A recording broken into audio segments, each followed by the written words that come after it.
अस्सलाम वालेकुम तलबा। आज हम जमात शशम के मजमून मराठी में सबक नंबर 11 वाईटातून चांगले इस सबक को पढ़ने वाले हैं और साथ ही साथ इस सबक का स्वाध्याय यानी मश्क भी हल करने वाले हैं।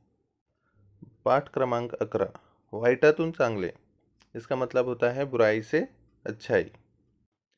एका गावात दोन शेतकरी राहत होते। एक गाव में दो किसान रहते थे। त्यांपैकी एक भाऊराव तर दूसरे बाबाराव।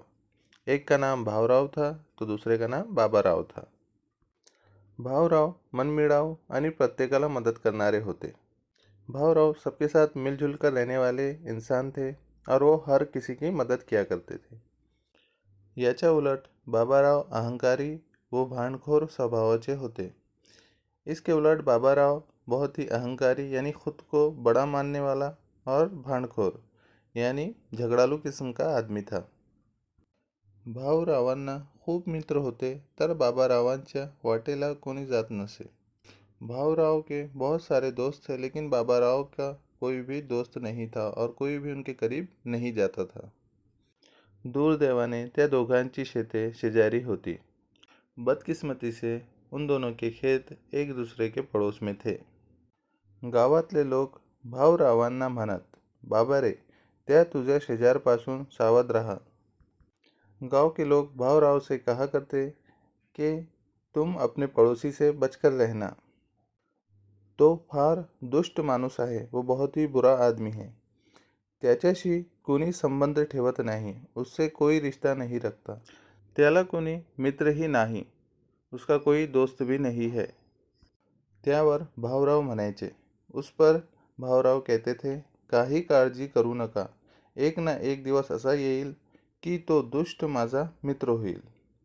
फिक्र मत करो, एक दिन ऐसा आएगा कि वो बुरा आदमी मेरा दोस्त बन जाएगा। त्यांचे ते बोलणे ऐकून सारे हसत असत। उनकी ये बात सुनकर सभी हंसा करते थे। दिवसांमागून दिवस निघून गेले। एक के बाद एक दिन गुजरते चले गए। भाऊराव आणि बाबाराव यांची वृत्ती काही बदलली नहीं।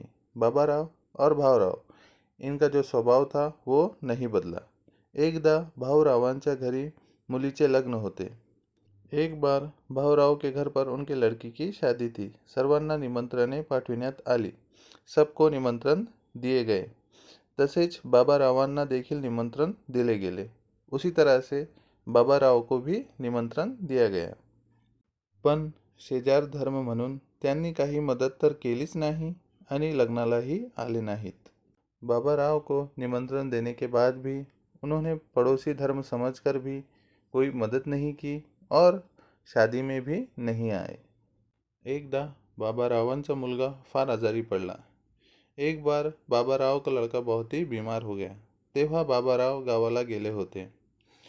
उस वक्त बाबाराव घर पर नहीं थे, वो किसी काम से दूसरे गाव गए हुए थे। त्या गावात मोठा दवाखाना नसल्याने मुलाला तातडीने शेजारच्या गावी दवाखान्यात नेणे गरजेचे होते।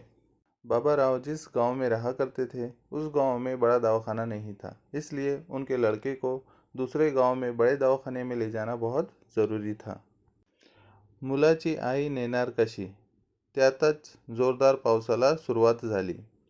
माँ घर पर अकेली थी, वो किस तरह से अपने बच्चे को दूसरे गांव में ले जाती। और उसी वक्त क्या हुआ कि ज़ोरदार बारिश होने लगी। बाबारावांचा स्वभाव माहीत असल्यामुळे कोणीही मदतीला आले नहीं। सभी गांव वालों को बाबाराव का जो स्वभाव था वो मालूम था, इसलिए उनकी मदद के लिए भी कोई नहीं आ रहा था। भाऊरावांना जेव्हा ही गोष्ट समजली, जैसे ही भाऊराव को ये सब मालूम हुआ तेव्हा ते पावसात ही बैलगाडी घेऊन मदतीला आले। इतने बारिश में भी भाऊराव बैलगाड़ी लेकर उनकी मदद के लिए उनके घर पर चले गए। मुलाला तातडीने त्यांनी शहरात नेले। वो लड़के को फौरन ही शहर में लेकर चले गए। शहरातल्या डॉक्टरांनी मुलावर तातडीने उपचार केले। शहर में जो डॉक्टर थे उन्होंने लड़के का इलाज किया।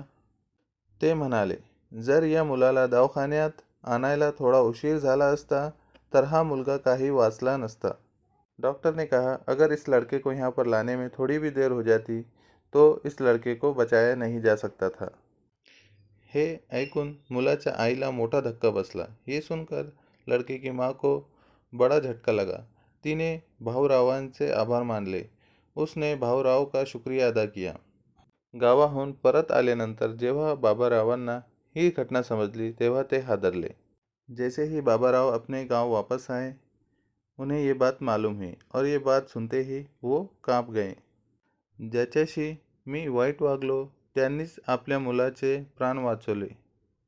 जिससे मैंने बुरा बर्ताव किया उसने ही अपने बच्चे की जान बचाई. ही गोष्ट त्याच्या मनाला लागून गेली. ये बात उनके दिल को लग गई. भाऊरावांचे घरी जाऊन त्यांचे आभार मानले. भाऊराव के घर पर जाकर उनका शुक्रिया अदा किया आणि हात जोडून म्हणाले और हात जोड़कर कहा, मी तुमच्याशी फार वाईट वागलो. मैंने तुम्हारे साथ बहुत बुरा बर्ताव किया. मला क्षमा करा. मुझे माफ कर दो. त्या दिवसापासून ते सर्वांशी प्रेमाने वागू लागले. उसी दिन से बाबाराव सभी के साथ बड़ा अच्छा बर्ताव करने लगे और प्यार से रहने लगे. इस तरह से ये सबक यहाँ पर मुकम्मल होता है. उम्मीद है आपको समझ में आया होगा. अब हम वीडियो में आगे इस सबक का स्वाध्याय हल करने वाले हैं. प्रश्न क्रमांक 1. 2-3 वाक्यात उत्तरे लिहा. अ. भाऊरावांचा स्वभाव कसा होता? याचा उत्तर आहे, भाऊरावांचा स्वभाव मनमिळाऊ होता आणि ते प्रत्येकाला मदत करणारे होते. आ. बाबारावांचा स्वभाव कसा होता? याचा उत्तर आहे, बाबारावांचा स्वभाव अहंकारी व भांडखोर होता. ई. बाबारावांच्या मुलाला शहरातील दवाखान्यात का न्यावे लागले? याचा उत्तर आहे, बाबारावांचा मुलगा फार आजारी होता म्हणून त्याला शहरातील दवाखान्यात न्यावे लागले. उ. डॉक्टरांनी मुलाबद्दल काय सांगितले?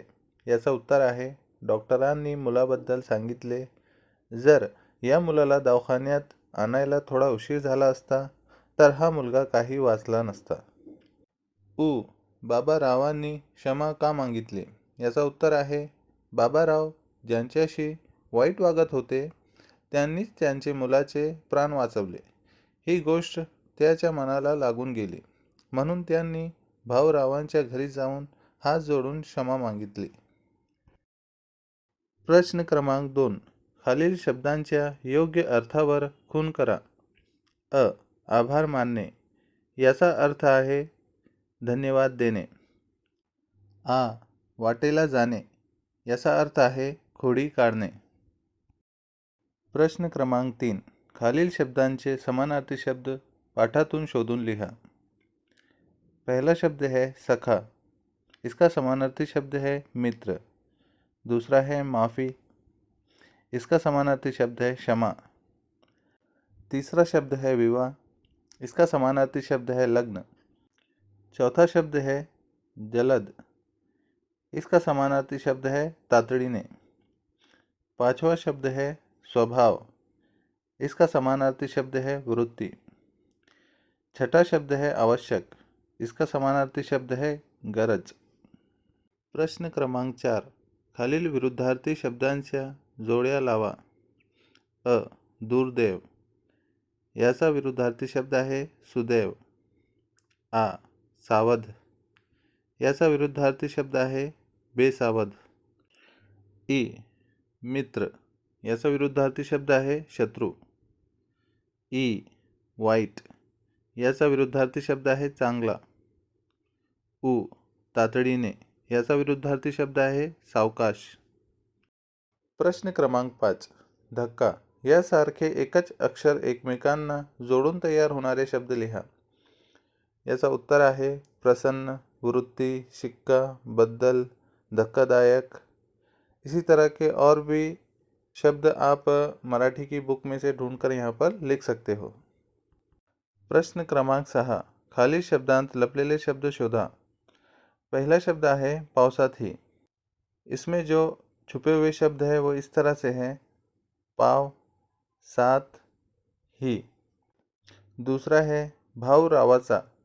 इसमें जो छुपे हुए शब्द है वो इस तरह से है, भाव, राव, वाचा. तीसरा शब्द है गावातला. इसमें जो छुपे हुए शब्द है वो है गाव, वात और तला. चौथा शब्द है दिवसापासून. इसमें जो छुपे हुए शब्द है वो इस तरह से है, दिवस, साप, पासून, सुन. प्रश्न क्रमांक 7, खालील शब्द असेच लिहा। यहाँ पर कुछ शब्द दिए गए हैं जिसे आपको आपकी नोटबुक में लिखना है। मैं आपके सामने इन शब्दों को एक बार पढ़ लेता हूँ। दुर्दैव, दुष्ट, वृत्ति, लग्न, निमंत्रणे, आमंत्रण, शेजार धर्म, स्वभाव, डॉक्टर, प्राण, गोष्ठ, सर्वांशी। नीचे और भी अल्फाज दिए गए हैं जिसे आपको पढ़ना है और आपकी नोटबुक में लिखना है। वाचा वो लिहा। मैं आपके सामने इन शब्दों को एक बार पढ़ लेता हूँ। नष्ट, खाष्ट, उष्ट, स्पष्ट, पिष्टमय, वितुष्ट, संतुष्ट, इष्ट, अनिष्ट, क्लिष्ट, चेष्टा, महाराष्ट्र, सौराष्ट्र। इस तरह से ये मश्क यहाँ पर मुकम्मल होती है। अगर आपको वीडियो पसंद आया हो तो लाइक करें, शेयर करें और चैनल को सब्सक्राइब करके बेल आइकन भी दबा दें ताकि आपको नए वीडियोस की नोटिफिकेशन मिलती रहे। Thank you.